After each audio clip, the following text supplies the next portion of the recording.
And then if you're using an iPhone, then go, let me put the video real quick. Alright, people will see me. Go to this section and hit this little lock. Once you hit that lock, you'll be able to. There we go.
Good morning. Buenos días. I'm Congresswoman Delia Catalina Ramirez, so la congresista Delia Catalina Ramirez, and we are here in Illinois 3rd Congressional District in a beautiful community,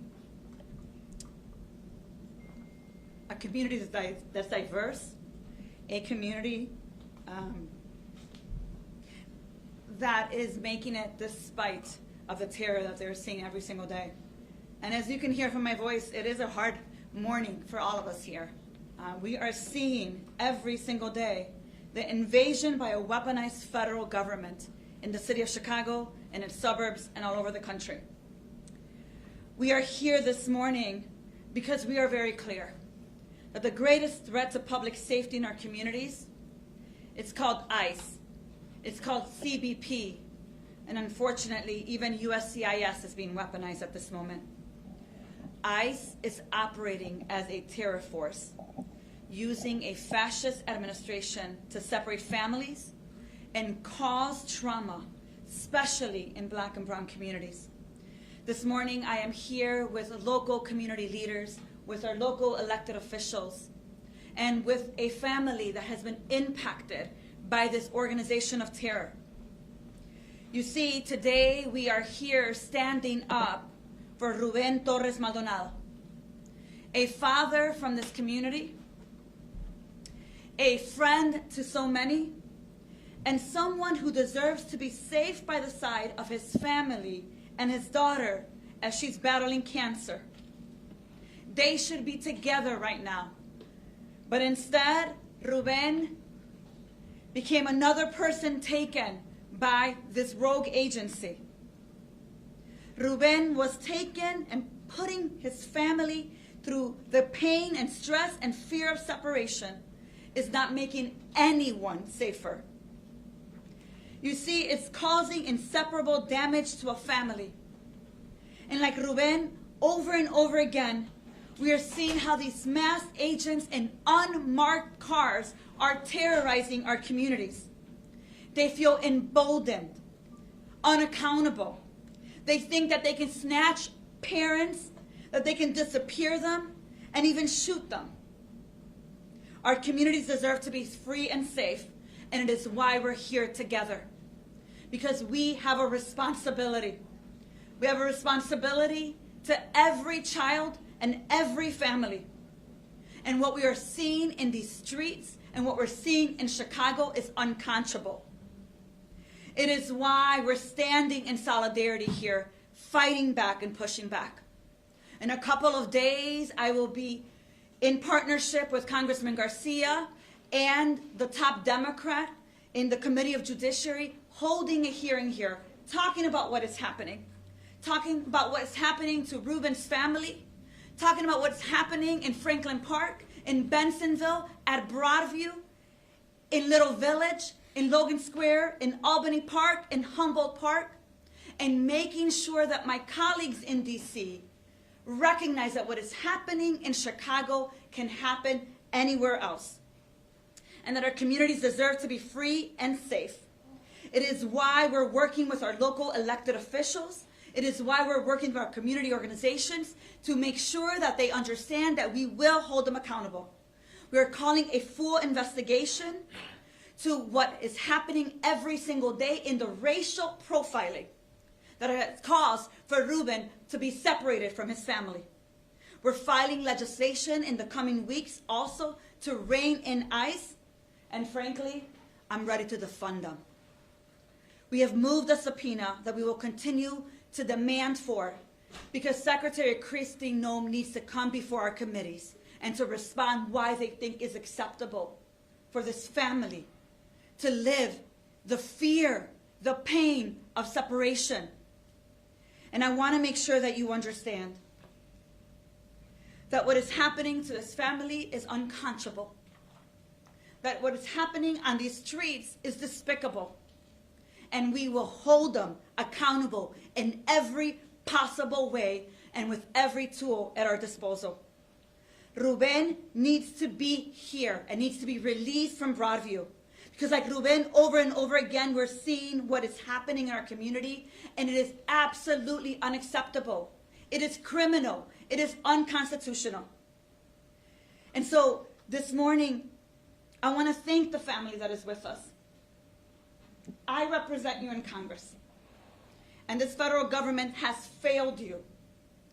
But we will work with you every single day, with your attorney, with our teachers, with our community, to make sure that your dad comes home, that you get to see your dad, and that justice be served for you and for every single family. That this terror organization is attempting to terrorize every single day.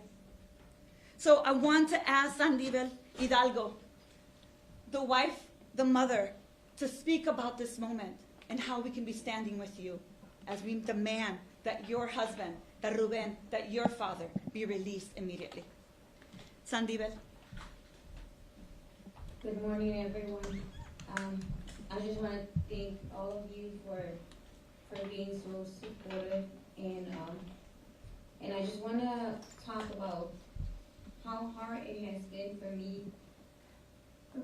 It hasn't been a week yet, and it's been so hard trying to raise a toddler that's full of energy, that wants to play, and take care of my daughter that has medical needs.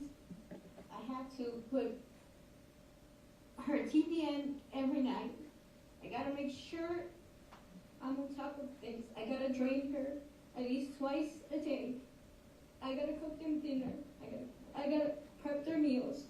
And it's been really hard. So all I'm asking for is to release him, so he could come home. He's a great man. He's a taxpayer. He's a wonderful dad, and I need his support. And yesterday my daughter had a breakdown. She was crying for hours. She wasn't feeling well, and on top of that, she was just telling me how much she misses her dad. And she's like, Mom, I know that I should be calm because cancer feeds from those feelings. Cancer cells are like, I have to be calm in order for them not to reproduce, but this is so hard. My heart is aching, like physically I feel my heart aching, and I know my cancer might be spreading faster due to this, but I'm trying to be strong and calm, but I don't know, Mom. And I just want to send this message to everyone that I have a wonderful daughter. She's an angel. And a lot of parents at the hospital have mentioned this. And one thing she said at the hospital, she never complained about having cancer. She's like, Mom, I think this is a lesson in life. And being at the hospital for a month changed her, and she matured, and she became someone more. I can't describe how she is. She's just wonderful. She was already wonderful already. She was a straight A student, loving sister, loving daughter, best friend, looking out for everyone. But the time that she was admitted last month at the hospital, she found God. She got this connection, spiritual connection, and she told me, Mom, I think I found my purpose. My purpose in life is to show everyone, to tell everyone, to teach everyone that we should love one another, that we should live like Christ wanted to live, like Christ wants us to live. Because we're humans, and I think that's why the world is the way it is, because there's not enough love, Mom. And I think I'm here to spread love, to make everyone aware that sometimes we focus so much on our feelings that we forget how to love each other. And she's just going around with a big smile. Sometimes I feel like she's hiding so much pain, but she's like, Mom, it's okay. This pain will be over soon, and when this is over, we're all going to be happy, and we're going to be like, we be with Jesus. We'll be happy. He just wants us to be humans that love each other, and I just want to do that, and I feel that that's my purpose. And now I'm seeing all this, the things she has done, all the people that came together, and she just amazes me, and I'm so proud of her, and I want to thank everyone that has been so supportive, that have donated to the GoFund, and all I'm asking is just to have a chance to have him back, so she could keep fighting for her life. Thank you. Thank you, Sandibel. And it is such an honor to be able to know that we represent you and that we're here with you. That we recognize that if there was a world that actually loved one another more, we would be a better place. And also, it would be an opportunity for us to be able to live the kind of life where everyone thrives. I'm really grateful for you. I'm grateful for both of you. I understand that this moment could feel breakable. And at the same time, I find my encouragement to keep fighting when I meet both of you, and so do the people that are here with me. I want to introduce a colleague of mine who has been at the forefront every single day since the beginning of this administration. On the coldest day, on January, the third week of January, at inauguration, when we all started distributing Know Your Rights flyers, preparing for moments like today. Someone who sleeps too little, and I remind her to sleep more. but recognizes the assignment that you have called us all to do, which is to love one another and show it in the way that we lead. Senator Graciela Guzman, thank you for your work. Thank you for your leadership. And you get to be their state senator. So I want to go ahead and introduce you. Thank you. Hi, good morning, everyone. I'm State Senator Graciela Guzman. That's GracielaGuzman. I proudly represent this community and the 20th District. I am proudly Ofelia and Sandivel State Senator. I'm going to take us in a different spot because, Ofelia, you got me in my feels. You've had me in my feels for days and days, and it's, I think, a good thing because, as you can imagine, with the barrage that many of us have experienced in our communities, you kind of have to go to a different place to be able to get through it. And I remember sitting with you in the halls and the stairwell just a couple of days ago, and as you were recounting kind of like your purpose, you said to us, even in my illness, I have a privilege. I'm supposed to use my voice to advocate for my dad and people like my dad. And it puts us all in the hyper assignment. Ofelia's telling us there is power and agency for us to collectively come together in this moment to do everything in our power to bring Ruben home and to bring everyone like Ruben home. So what that means for us as state legislators that are here, and I'm joined by several colleagues today, including Rep. Favor Dias and my state representative, Will Gazzardi, is that when we fight to Springfield, we're fighting for a collective agenda that understands that ICE has no place in our communities, that there are sensitive locations that they need to get the hell out of, including healthcare institutions, our courts, our schools, and so many other places in between. That the state of Illinois is a chosen sanctuary state for a reason. We love our immigrants, we love our neighbors, and we're going to continue to fortify those protections at the state level. And that, as you've heard today, the tolls that are occurring in our community are deep, they're vast. We're gonna have really hard conversations to reckon with the social supports, the emotional supports, the economic supports. The operative word here is supports. Our communities need them. So that those are all gonna be conversations that we're gonna be having as soon as next week and entering 2026. Because making this right for a community means the collective of all of those things. Law and policy coming together, intergovernmental efforts to make sure that our people are safe, and putting money in our communities to make sure that folks have what they don't have in this moment. En breve, en español, soy la senadora Graciela Guzmán. Con orgullo represento a esta comunidad y a esta familia.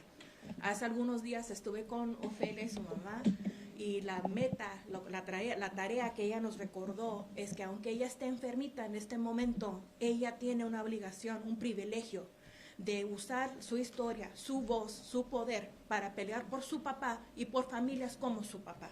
Imagínense que en ese momento Ofelia está fortalecida para pelear por todos nosotros. Lo que ella merece de nosotros es que nosotros peleemos con ella, que es la razón por la cual vamos a volver al Capitolio la siguiente semana y pasar leyes que reconocen que ICE no tiene ningún lugar en esta comunidad, que tienen que salirse de nuestras cortes, de nuestro sistema de salud y de otros espacios, porque aquí no los queremos. También que vamos a continuar fortaleciendo nuestro estado santuario aquí en el estado de Illinois y también reconociendo que nuestra comunidad necesita recursos en una manera desesperada. Esa es la tarea que me dio la familia, es el rol que yo tengo como su senadora y lo vamos a continuar haciendo juntos con los representantes y otras personas estatales que tenemos aquí. En sí, tengo el orgullo ahora de introducir al representante estatal, Will Gazzardi. It is my deepest pleasure to introduce my counterpart in this work, State Representative Will Gazzardi.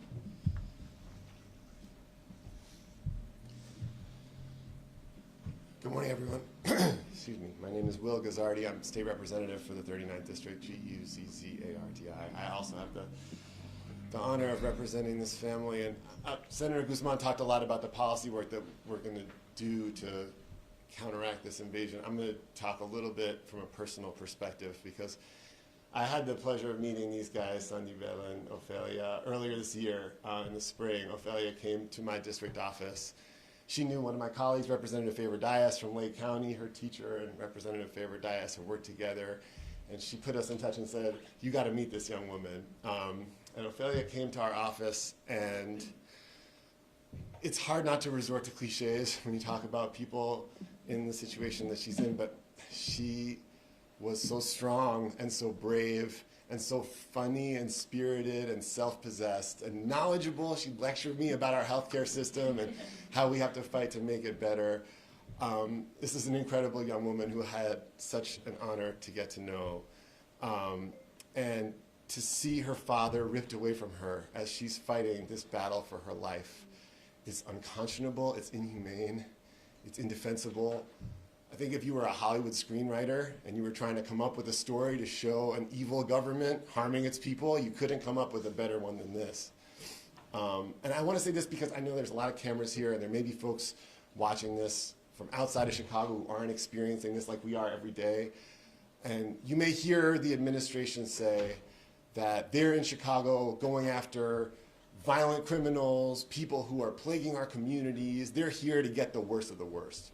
And what I want you to take away from all of us today is that this weekend and every day, they got the best of the best. Ruben is a strong, loving father, a family man, a hardworking, tax-paying Chicagoan with nothing worse on his record than a traffic ticket, and they broke into his car and they snatched him away from his daughter, who is fighting cancer. We are going to do everything in our power to fight back. We're eager for this hearing tomorrow, a status hearing in the case, and we're optimistic that Ruben is going to come home to his family. We are going to fight until Ruben is home. We're going to fight until everyone is home, and we're going to fight until these criminals from ICE are off our streets and out of Chicago. And one of the key components of this fight is our legal strategy. And so I'm honored to bring up the attorney who's representing the family in these proceedings, a friend and a great fighter for justice in this city, Kalman Resnick. Good morning. My name is Kalman Resnick, K-A-L-M-A-N, Resnick, R-E-S-N-I-C-K. I'm a shareholder at the law firm of Hughes, Soko, Piers, Resnick, and Dim. I've been practicing immigration law for 52 years. And I'm also the son, grandson, and great-grandson of immigrants to this country who fled persecution against Jews in Eastern Europe. My law firm is honored to represent Ruben Torres Maldonado. Ruben has lived in Chicago since 2003. Ruben and his partner Sandy Bell have been together for the past 20 years. Also for the past 20 years, Ruben has been employed by the same employer as a painter. Ruben and Sandoval live in Chicago in this neighborhood in a home they own near where this press conference is being held. They live with their 16-year-old daughter Ophelia, who you've met, and their 4-year-old son Nathan. Last December, Ophelia was diagnosed with a particularly challenging form of cancer, metastatic alveolar rhabdomyosarcoma. Last month, her cancer relapsed, and she was hospitalized at Lurie Children's Hospital of Chicago, where she has been undergoing chemotherapy and radiation therapy. After being hospitalized for 39 days, this past Friday, her doctors allowed Ophelia to go home for the weekend to spend time with her family and her girlfriends. To help pay Ophelia's medical bills and support his family, Ruben has been self-employed on weekends doing home repairs and renovations. And this past Saturday, that is what he was doing when his pickup truck was surrounded at a Home Depot in Niles by unmarked vehicles filled with ICE agents who smashed the window of his pickup truck, and at gunpoint dragged him from his car into an ICE vehicle. Ruben was taken to the Broadview Processing Facility in Broadview, Illinois, where he has been since Saturday. Saturday evening, Sandy Bell called me to ask for my law firm's help. On Sunday, my law firm filed a petition for habeas corpus with the U.S. District Court for the Northern District of Illinois, seeking his release on his own recognizance or on bond so he can return to his family at this very challenging time, given Ophelia's illness. Before this summer, Ruben could have posted bond and been released to fight against his deportation to Mexico before an immigration judge, and applied while released on bond or on his own recognizance to become a lawful permanent resident through a process known as cancellation and removal, based on his many years of residence in the United States, his good moral character, and the exceptional and extremely unusual hardships his U.S. citizen children will experience if he is deported from the U.S. to Mexico. However, in July, ICE, in conjunction with the Department of Justice, implemented a new policy under which bond is denied to any immigrant in removal proceedings who, like Ruben, enter the United States without inspection. In accordance with this new policy, on September 5th, the Board of Immigration Appeals issued a decision in matter of Yajuri Hurtado, reinterpreting the established law to deny bond to entrance without inspection. All around our nation, lawyers like myself are challenging this unlawful reinterpretation of established law in habeas corpus actions like the one we filed. Almost every federal judge who has ruled in these cases has decided that the reinterpretation of the law to deny bond to entrance without inspection is illegal and granted the petitioners relief. Tomorrow at 9:30, we will be appearing before the assigned judge, Jeremy Daniels, seeking an order that ICE release Ruben on his own recognizance or provide him with a bond hearing before an immigration judge who would not be bound by the recent decision of the Board of Immigration Appeals. We are hopeful that Judge Daniels will grant our petition. I just want to say a personal note. My mother's first cousin, her husband, and their 2-year-old child were picked up on the streets of Paris in October 1942. They were detained in a processing center called Drancy, very much like Broadview. And in February 1943, they were deported to their deaths at Auschwitz. I do this work because I don't want our society to become like that. And I fear it is, and I've dedicated my life to trying to help people like this family because of what happened to my own family and friends. So thank you all for taking the time to come here today. I want to introduce the Alderman, there you are, Matt Martin, who represents the ward where Lakeview High School, where Ophelia is a straight-A student. Thank you. Thank you, Coleman, and good morning, everybody. I'm Alderman Matt Martin from the 47th Ward, M-A-T-T-M-A-R-T-I-N. Our community across Lakeview and truly across the city is a close one. And I could not be prouder of the ways that we have consistently shown up for one another, especially during difficult moments over the last several months. And since learning about Ophelia's father's detention just over a day ago, we've seen an incredible outpouring of support, of love and solidarity. Neighbors, classmates, and community members coming together, whether it's donating through the GoFundMe page, offering to provide and prepare meals, to provide childcare, truly finding every possible way to help. That generosity reflects the heart of our community, but it also reflects the kind of people that the Torres family are. Ophelia's courage in sharing her story and standing up for her father reminds us all of what true strength looks like. I believe that this family represents the best of who we are across Chicago. Hardworking, they're loving, and deeply rooted in our neighborhoods. And our community's response shows that when you are hurting any one of us, that none of us will stand by silently. It's truly a pleasure to represent the 47th Ward community and the Lakeview High School community in working with my colleagues behind me, including Felix Cardona, in whose ward we are in today. We are truly coming together across the north side, across the northwest side, showing that we are in fact one community.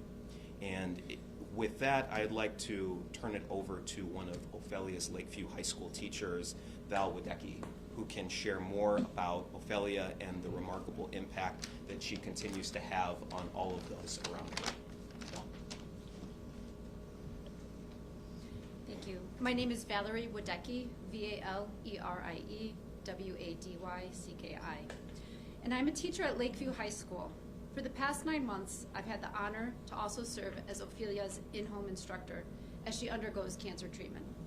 When I first met Ophelia last January, I was not sure of what to expect when working with such a medically fragile student. But I soon learned that despite arduous rounds of chemotherapy and radiation, her mind was sharp, her drive to learn was strong, and spending my afternoons with Ophelia quickly became the highlight of my day. I got to learn so much about Ophelia's life through our time together.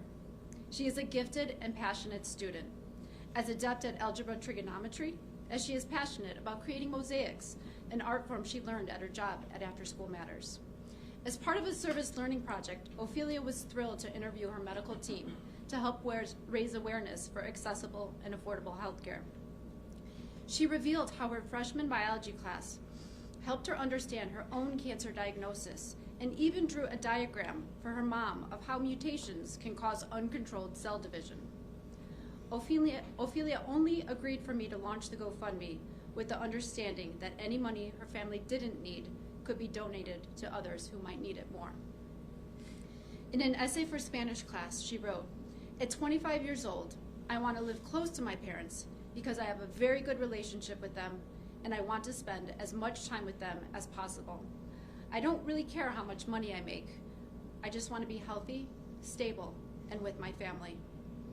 I'm grateful for this opportunity to speak on behalf of Ophelia's teachers at Lakeview, but I am more grateful for the opportunity to have learned from her. Thank you, Ophelia. I'd like to introduce Jesse Hoyt. Good morning. My name is Jesse Hoyt, last name H-O-Y-T. I'm the executive director of One Northside. We're an organization, a community organization on the north side of Chicago. We work with individuals and institutions across the north side, fighting to create safe, diverse, strong communities. And unfortunately, what we are seeing, the invasion of ICE officers across the city, across the north side, is not creating safe communities. We are seeing families afraid to take their kids to school, afraid to go pick up groceries. The cost is an incredibly high cost. And we are here to stand with Ophelia, her mom, and her family. We're here to demand the return of Ruben. We want the Torres family to be united. And what I'm here to speak about is the commitment that community organizations, that institutions have to fight and lift up our voices to be able to support families like the Torres family. We're going to work day in and day out with all of the legislators here, with community partners, with the institutions that have been incredibly important to keeping our families safe. And we're dedicated to making sure that the Torres family is reunited. We are part of a large fabric of organizations that are fighting to do this. I want to introduce Artemio Arreola from the Illinois Coalition for Immigrant and Refugee Rights, one of the organizations that works across the state with organizations like ours to demand the return of families like the Torres family. Muy buenos días. Mi nombre es Artemio Arreola, de la Coalición por los Derechos de los Inmigrantes y Refugiados de Illinois. Lo primero que quiero decirles es que todos los días estamos recibiendo casos como el de Rubén en la línea de ayuda. Lo que queremos es que las familias continúen llamando para pedir ayuda, recursos o para ver qué necesidades tienen. Le pedimos que sean pacientes porque hemos recibido el incremento más grande en llamadas. También les quiero decir que independientemente de toda la situación que está ocurriendo, tenemos derechos constitucionales. Número uno, hay que conocerlos y hay que saberlos ejercitar y defender. My name is Artemio Arreola. I'm from the Illinois Coalition for Immigrants and Refugee Rights. I want to tell you, every single day we are receiving calls in our family hotline. Cases like Ruben happen around the state. Continue to call. We want to ask a little patience because on those last months or weeks, we received tons of calls, not only for legal resort, what we are doing, but also looking for the people that one day take it. And they take it the best of the best with our Representative Will Vasari talking. Also, I want to really highlight remember, we do have a constitutional right in this country, and it's not only enough to know the rights, You have to exercise the rights. The last thing I want to tell you, in Illinois, you have the right to a recording, take a picture in the public space. This is the only way to want to prove what's happening. Por último, les quiero decir que en el estado de Illinois tú tienes derecho a grabar y documentar en espacios públicos qué es lo que está ocurriendo. Es la única forma que tenemos para comunidad, como familia, autodefendernos y poder probar los casos que están ocurriendo. Muchas gracias.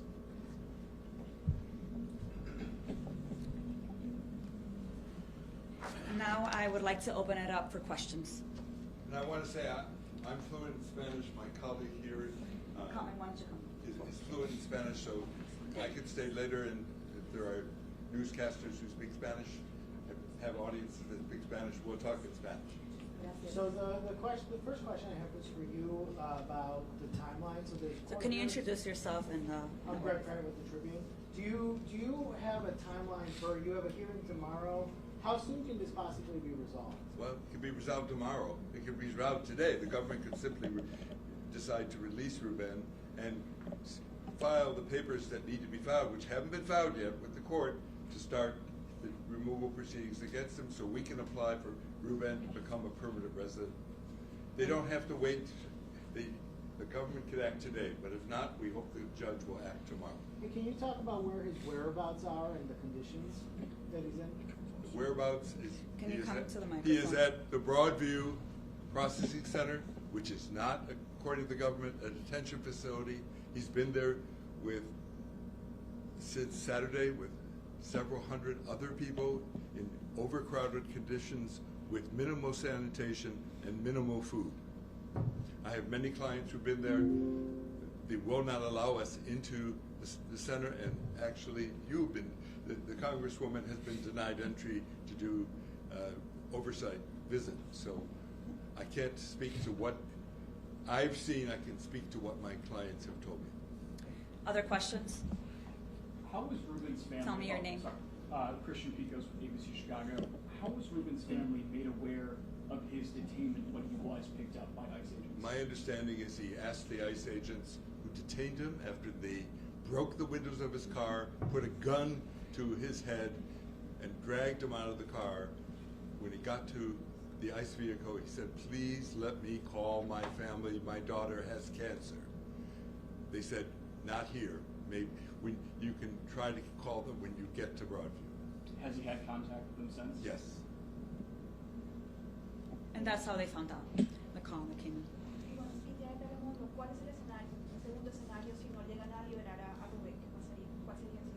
Vamos a luchar para que sale confianza.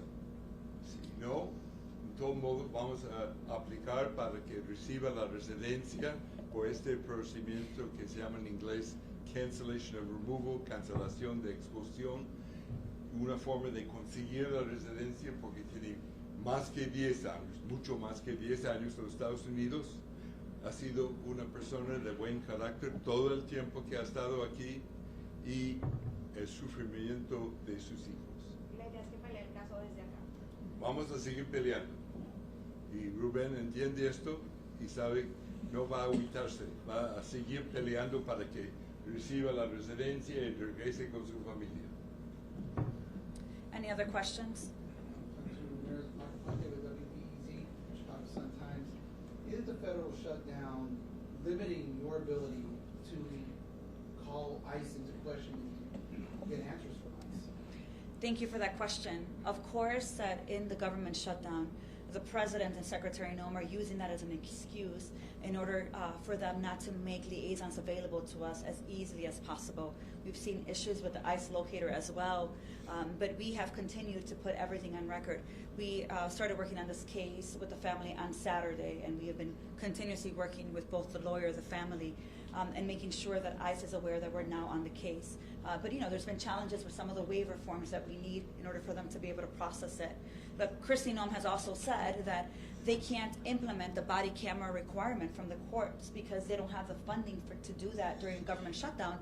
But I want to remind people that it's hypocrisy and a lie, because if they have $200 million for her private jets during a shutdown, they have money for body cameras, which I would suspect are significantly cheaper than those private jets that she wants. And so, yes, it's harder, but we're not allowing that to stop us from doing the work. And let me say, before the shutdown, lawyers were denied the right to talk to their clients while they're at Broadview. We can't see our clients, we can't drive there and talk to our clients, and we can't call them. We can't, and there's no attorney line where we could schedule a consultation with the client. So as long as people are at Broadview, we can't reach our clients. What law are they using to prevent you from going in? That's a really good question. There is no law that allows them to do this. What ICE and this federal government is doing is unconstitutional. As members of Congress, we have the congressional authority through the appropriation process to be able to visit and to do oversight at any time. They have decided that now they want to use their discretionary internal policies to stop us from coming in. Those policies are not laws. We make the laws. Christine Nome doesn't make the laws. Frankly, she doesn't know half of the legal terminology she should. But the point is, they are breaking the law, and that's why you're seeing there is already a lawsuit from members of Congress that is now being debated because they are impeding us from doing our job as members of Congress. And the point is, we shouldn't have to send an email. But we have sent the email. We have made those calls. And last month, we were supposed to have been meeting with what was then the director of ICE operations here. And he was supposed to meet with us this month. And what you saw is when the judge said he had to present himself into court on Monday, he ran away that Friday. And so we're going to continue to do this work. And that's why I think it's important for people to understand that these hearings that we're doing, the shadow hearings, the Congressional Oversight Forum hearings, are incredibly important because it allows us to put things on record that now is also being used in the courts. And let me just remind people, these are civil proceedings. They're not criminal proceedings against Ruben and all the other detainees. They're civil. No one's been charged with crimes. And yet, even though they're civil proceedings, they're being treated much worse than if they were criminal defendants, because criminal defendants have more rights than people detained by ICE. That's right. Any other question? No, thank you. Well, I want to just go ahead and remind people that our responsibility is to make sure that Ruben Torres Maldonado gets back to that beautiful family as quickly as possible, and we'll be following, and some of us will be there as well in court tomorrow to ensure that happens. I want to thank again the organizations that are doing the work every single day, the rapid responders that without you recording what's actually happening, in many cases ICE would get away with the lies and the statements that they're making. So thank you for your work. Please memorize these hotlines. The number is right here. If you see any ICE activity, if someone has been taken, call the hotline 855-435-7693. Thank you for being here.